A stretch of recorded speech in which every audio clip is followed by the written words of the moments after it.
An OU student sentenced after a guilty verdict. A second whistleblower comes forward with knowledge on the Ukraine incident and a possible break in the heat just in time for OU Texas. This is OU Nightly.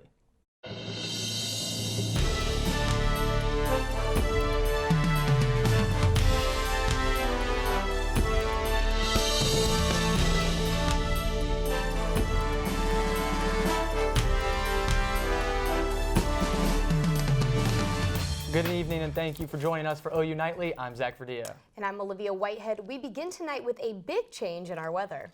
It has been 150 days since we have seen temperatures in the 40s. Marisa Nuzzo joins us live with the first look at the fall weather. Marisa? How is everybody feeling about these cooler temperatures? We had temperatures in the 40s this morning, and like they said, it's been over 100 days since we've seen that.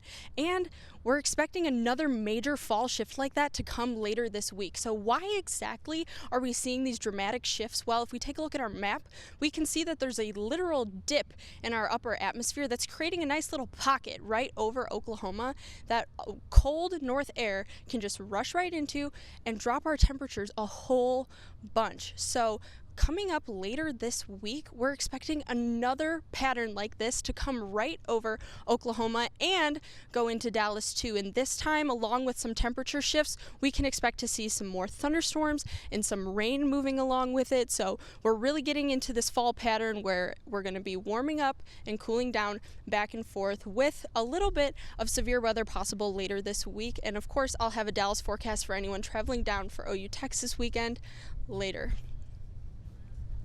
Thanks, Marisa.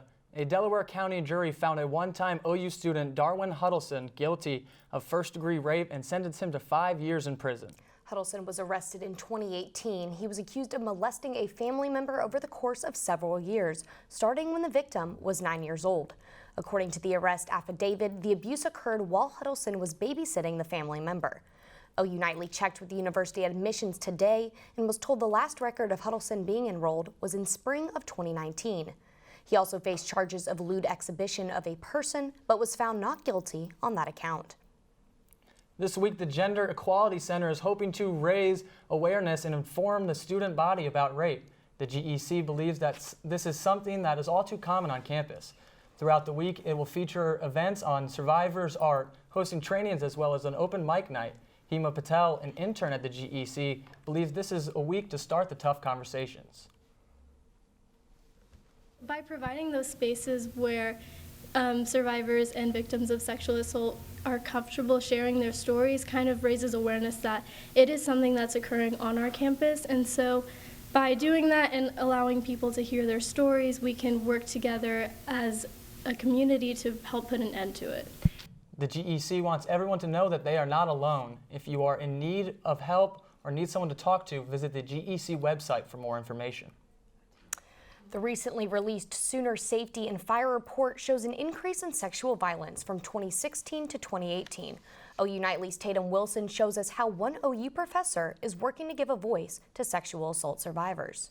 Next Tuesday, students can share their stories of sexual assault right here on the South Oval. Survivors and supporters can make posters and hold their own signs, or if they wish to remain anonymous, simply stick their signs in the ground. The goal is to create visibility about these issues, to show that we care about Me Too stories at OU. This comes 1 year after Worthen started an Instagram account called Me Too Meredith. It gives sexual assault survivors a chance to anonymously submit their stories online. And I think part of sharing a wide variety of diverse stories in an anonymous way that is sending a message that there are many ways these experiences look, and they're hurtful and they're damaging. And the more we can talk about it, the more we can say, you're not alone. OU's annual Sooner Safety and Fire report shows rape crime reports have more than doubled, from 20 cases in 2016 to 41 cases in 2018.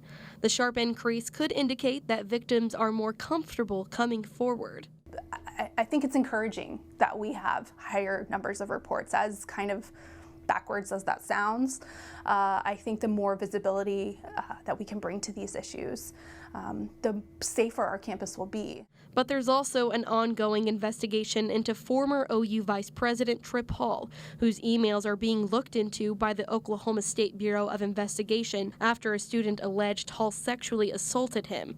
Worthen says it's more important now than ever to foster a community that allows survivors to share their stories. Taitum Wilson, OU Nightly. Professor Worthen will host the event next Tuesday on the South Oval from noon to 2:30. Things are heating up for President Trump as the second whistleblower comes forward. Lindsey Gibbs has more in the news center. Thanks, Zach. The president decided to pull back U.S. troops from northern Syria, and that's been met with harsh criticism, even from those considered his most loyal supporters. That follows a weekend report of a second whistleblower having come forward. This person, it's reported, has firsthand knowledge of the incident with President Trump and the Ukrainian president. The second official has spoken with the Inspector General, but has not yet filed a formal complaint. The second whistleblower isn't the only thing new with the impeachment inquiries this week. This morning, the House committee has subpoenaed documents from the Pentagon and the White House Budgetary Committee. These documents contain information regarding the withhold of military aid to Ukraine. Congress allocated this funding for aid to counter Russian aggression. In addition to the new subpoenas, the congressional committees have also requested information from Vice President Mike Pence. And another front, the president lost a round in the legal battle over his tax records. The U.S. Court of Appeals for the Second Circuit today ruled New York City prosecutors concede Trump's tax returns. This stems from the investigation into matters involving the payment of hush money to porn star Stormy Daniels and a Playmate centerfold. The U.S. District Judge called the attempt to hide tax information an overreach of executive power. Zach and Olivia, police arrested Javier Alatorre, the first of two suspects in the Kansas City bar shooting that left 4 dead and 5 others injured. The police are still searching for the second suspect, Hugo Villanueva Morales, who is considered armed and dangerous. Back to you guys in the studio. Thank you, Lindsey. Well, your fall to-do list may have gotten a little easier. Coming up, find out why you don't necessarily need to rake all those leaves that cover your yard. And one popular Halloween attraction in central Oklahoma changes its name, why their original title received backlash when OU Nightly continues.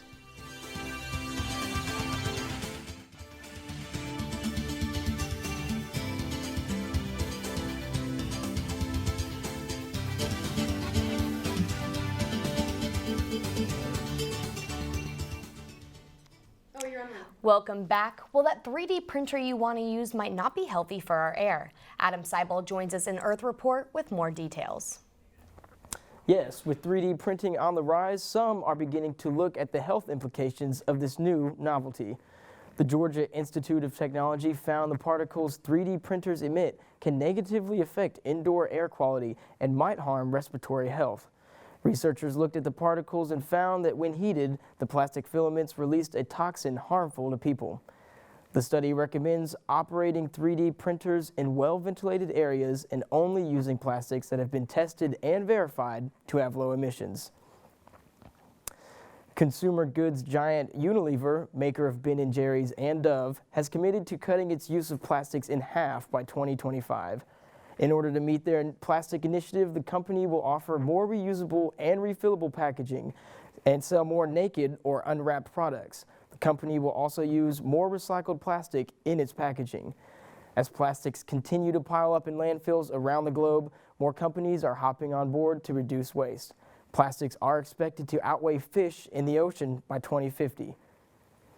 With the change of seasons, you'll probably start to notice leaves piling up in your yard, and you may be compelled to grab a rake and start raking.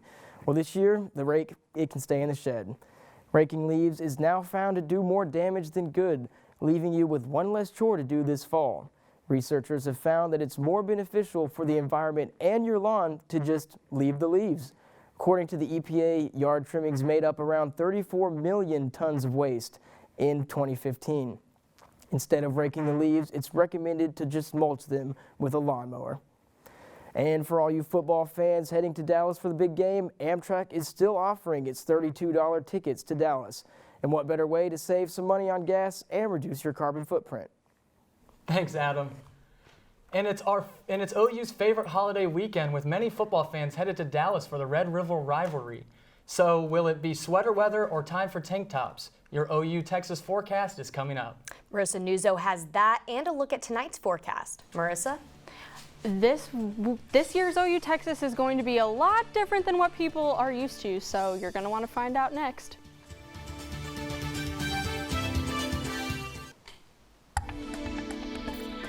Welcome back to OU Nightly. This is a live look outside, even though I'm back inside now. Those temperatures outside are absolutely gorgeous. We're sitting in the low 70s for most of the metro area right now, and those beautiful clear skies, all thanks to that really nice plunge of cold air that came over us over the weekend. So tonight things are going to cool down pretty significantly. We're getting into the 50s again with those clear skies, and tomorrow back into the 70s. So really feeling like fall, pretty close to normal. 74 for your high in Norman, with our normal for this time of year right around 77. So we're going to hit it right on the nose. And though we will start the morning pretty cool in the 40s at 49 when you're leaving the house tomorrow, but getting up into those 70s. So kind of bring a jacket in the morning and take it off in the afternoon kind of a day. So now, this is the big dip I was talking about before. That's pushed way off to the east, and we have a whole nother system coming our way that's going to impact our weather here in Oklahoma and in Dallas. We do have a little bit of rain popping up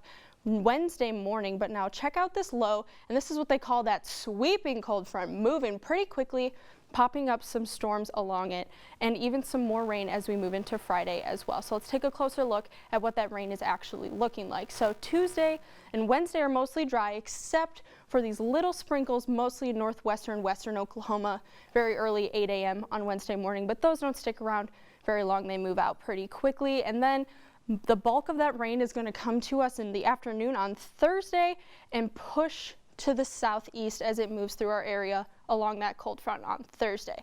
Now, if you're heading to Dallas on Thursday night, be aware that you're probably going to be driving through some showers as you're driving down I-35. Now, this says 20%, but if you're moving in a car, that percentage very quickly gets up higher and higher. Now, Friday, those lingering showers throughout the day on Friday giving us about 40%, but check out that high temperature as that cold front gets down to Dallas.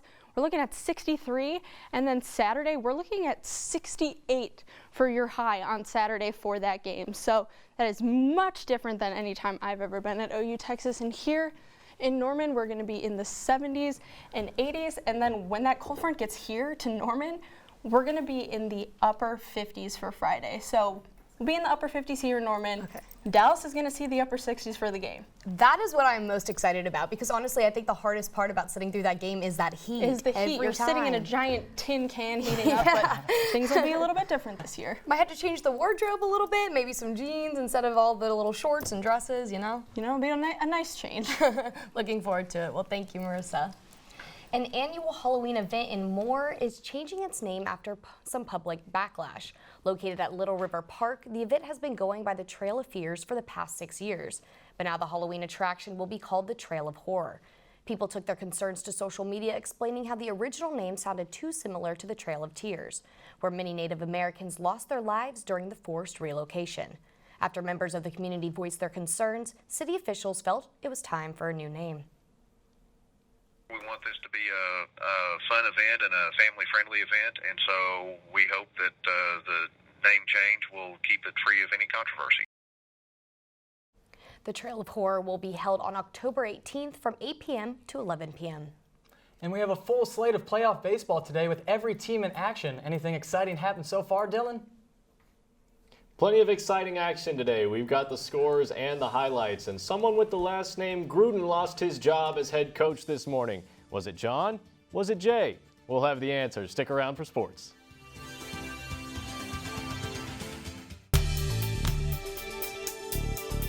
Welcome back to OU Nightly. I'm Dylan Rivera, and it's time for sports.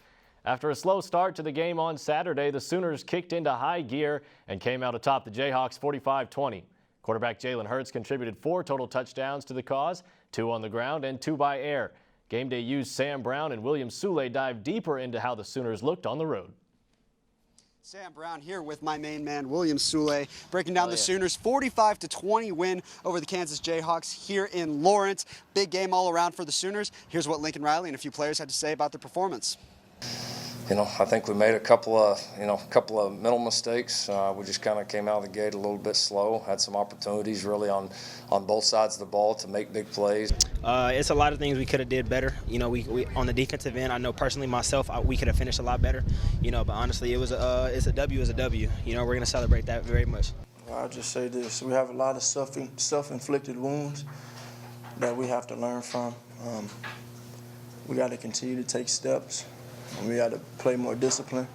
Good stuff there from Lincoln and the boys. A slow start for the Sooners today, but they managed to pull away in the second half to get the win. And Lawrence, Soule, what was your biggest takeaway from today's game? I think my biggest takeaway is that this team finally faced some adversity. They've had it kind of easy up to this point this year. This team hadn't been tested. They hadn't had to get back up off of the mat. It was the first time all year they've been down. So it's good for this team going into a game that is easily going to be the most difficult one on the schedule against Texas, that they can come in, see how they responded to adversity. Yeah, I can't remember the last time I called Kansas adversity, but hey, posed a challenge today and the Sooners overcame it. And then this next Saturday, we've got the big game, OU Texas in the Cotton Bowl. Woo! We're going to have coverage all week long getting you ready for that game. You're not going to want to miss it. Stay tuned to OU Nightly and OUNightly.com. Well, the Washington Redskins made headlines after firing head coach Jay Gruden this morning. Gruden was off to an 0-5 start to his 6th season with the team, bringing his total record with the Redskins to 35-49-1. Assistant head coach and O-line coach Bill Callahan is set to take over as the interim in light of the firing. And if you want more OU sports, tune into Sooner Sports Pad. Analyst Sam Brown joins us to give us the rundown. Sam. Hey, not Shiloh, Sam here, but we are gearing up for tonight's show. Be sure to tune in at 7:30 on Fox Sports Oklahoma to check it out. Christian Nunley and I will go one-on-one with women's basketball players Mandy Simpson and Taylor Robinson. Our very own Cal Day will give us a preview of the Red River rivalry down in Dallas, and we'll be previewing this year's softball team. And if you missed that one, you can actually catch the replay right here on OU TV tomorrow after our newscast. Dylan, back to you. Thank you, Sam. Every year you hear the fans talk about October baseball, and this year hasn't disappointed. The Rays and Astros finished about an hour ago with the Rays winning 10-3, and the Braves and Cardinals are currently in the top of the 7th, with the Braves leading 4-3. First pitch for the Dodgers and Nats is set for 5:40 tonight, with the Yankees and Twins set to follow at 7:40. I'd like to make, from here on out, I'd like to be referred as Red Velvet. Plenty of wacky sports nicknames from the refrigerator to Big Baby. And now Atlanta Hawks shooting guard Kevin Huerter has inserted himself into the strange nickname conversation after announcing he'd like to be known as Red Velvet. I don't know how I feel about Red Velvet. I don't think I'll ever think of Red Velvet the same way now. Yeah, not exactly my favorite. It refers to that. Yeah. But you got to love athletes and their names, exactly. honestly. Yeah. Well, perfect. Thank you so much. Well, Barbie is back, and this time with a new occupation. More on this Career of the Year straight ahead on OU Nightly.